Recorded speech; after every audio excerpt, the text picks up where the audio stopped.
ઓમ શ્રી કૃષ્ણ પરમાત્મને નમઃ. શ્રીમદ ભાગવત કથા દૃષ્ટાંત અને રહસ્ય.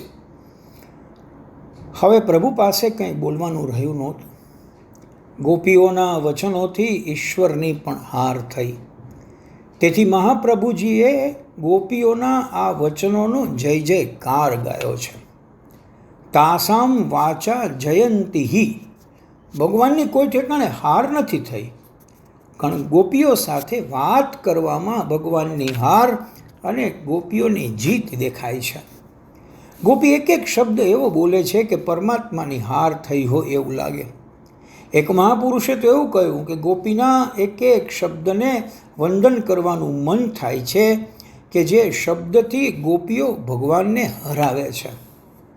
આ જીવ અને ઈશ્વર વચ્ચેનો સંવાદ છે. જીવની કસોટી કર્યા પછી ઈશ્વર જીવને અપનાવે છે. ગોપીઓની સર્વ રીતે પરીક્ષા કર્યા પછી જ તેઓને શ્રી કૃષ્ણે દવ્ય રસનું અદ્વૈત રસનું પાન કરાવ્યું છે. ભગવાને વિચાર્યું કે ગોપીઓનો પ્રેમ સાચો છે. આજે હું તેઓનો ત્યાગ કરીશ તો તેઓ પ્રાણ ત્યાગ કરશે અને તેઓ પ્રાણ ત્યાગ કરે તે યોગ્ય નથી. હું તેઓને અપનાવીશ. પ્રભુને ખાતરી થઈ કે આ શુદ્ધ ભાવથી મને મળવા આવેલો જીવ છે એટલે ભગવાને એને અપનાવ્યો છે. છેલ્લે પરમાત્માની હાર થઈ અને સખીઓની જીત થઈ. તેથી પ્રભુએ અનેક સ્વરૂપો ધારણ કર્યા.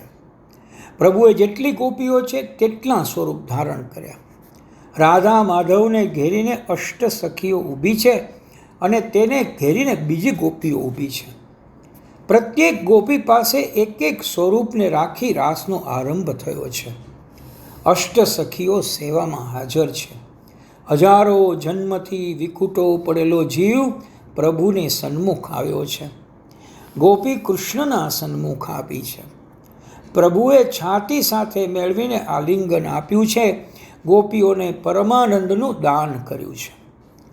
જીવ ઈશ્વરનું અહીં મિલન થયું. જીવ ઈશ્વર એક બન્યા. ગોપી અને કૃષ્ણ એક થયા. અંશ અંશીને મળ્યો છે. અંશ અંશી સાથે એકરૂપ થયો છે અને ગોપીઓ કૃતાર્થ થઈ. હવે અમને સંસારમાં રખડવાનું નથી. જન્મ મરણના ત્રાસમાંથી હું મુક્ત થઈ છું. અતિ આનંદમાં ગોપીઓ નાચે છે. જીવ ઈશ્વરના મિલનનું કોણ વર્ણન કરી શકે? મહાત્મા પુરુષો તેનો અનુભવ કરી શકે છે. શ્રી કૃષ્ણને પણ આનંદ થયો છે. હજારો જન્મથી વિખૂટો પડેલો જીવ આજે મને મળ્યો છે. જીવ અને ઈશ્વરનું મિલન થતાં પરસ્પરને અતિશય આનંદ થયો. ગોપી કૃષ્ણમય ભગવાનમય થઈ ગઈ. ગોપીઓના હાથમાં બે હાથ આપ્યા છે અને તે લીલા કરે છે, નૃત્ય કરે છે. લક્ષ્મી હાથમાં આવે તો કેટલાક નાચે છે, પણ ગોપીઓના હાથમાં લક્ષ્મીપતિ આવ્યા તો એ કેમ ન નાચે? ગોપીઓ કૃષ્ણ સાથે આનંદથી નાચવા લાગી. વૃંદાવન કુંજ ભવન નાચ ગીરધારી. ધર ધર ધર મુરલી અધર ભર ભર સ્વર મધુર મધુર કર કર નટવર સ્વરૂપ સુંદર સુખકારી. વૃંદાવન કુંજ ભવન નાચત ગીરધારી. આ જીવ અને બ્રહ્મનું મિલન છે. એવી રીતે અદ્વૈત પરમ સત્ય પ્રાપ્ત કરે એવું આ વર્ણન છે. અદ્વૈત સિદ્ધાંતના આચાર્ય શુકદેવજીએ રાસલીલામાં અદ્વૈતનું વર્ણન કર્યું છે. રાસમાં સંગીત, સાહિત્ય, નૃત્યનો સમન્વય હોય છે. રાજા આ રાસલીલામાં કામની ગંધ નથી.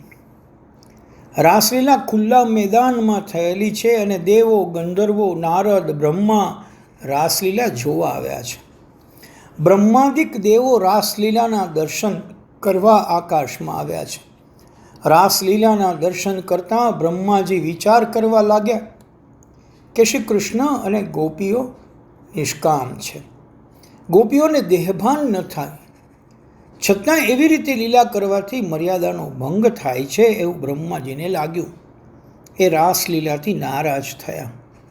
આ મિલન નિર્વિકાર છે એ વાત સાચી, પણ લોક વિરુદ્ધ છે એવું તેનું માનવું છે. યદ્યપિ શુદ્ધમ લોક વિરુદ્ધમ ના કરણીયમ ના આચરણકીયમ. કૃષ્ણાવતાર ધર્મ મર્યાદા માટે છે. શ્રી કૃષ્ણ આ પ્રમાણે પરસ્ત્રીઓ સાથે રમે તો ધર્મની મર્યાદાનો ભંગ થાય છે. પરસ્ત્રી સાથે નાચવું કે બોલવું એ અધર્મ છે. શ્રી કૃષ્ણ ધર્મનું રક્ષણ કરવા આવ્યા છે, તે આવું ધર્મવિરુદ્ધ કૃત્ય કેમ કરે છે? બ્રહ્માજી રજોગુણના અધિષ્ઠાતા દેવ છે. રજોગુણીને બીજાના દોષ જલ્દી દેખાય છે. સત્વગુણીને બીજાના ગુણ જલ્દી દેખાતા હોય છે. જીવ અને ઈશ્વર સજાતીય છે. સજાતીય વિજાતીયને મળે તો ધર્મનો ભંગ થાય છે. આ તો સજાતીય સજાતીને મળે છે એવું તારતમ્ય કાઢ્યું છે. લાગે છે એવું કે જાણે શ્રી કૃષ્ણ પોતાના જ સ્વરૂપ સાથે રાસ રમે છે. શ્રી કૃષ્ણે ગોપીને આત્મ સ્વરૂપનું દાન કર્યું છે. હવે ગોપી ગોપી નથી રહી, બધા પિતાંબરધારી કૃષ્ણ જ રમે છે. રમે રમેશો. હરિ ઓમ.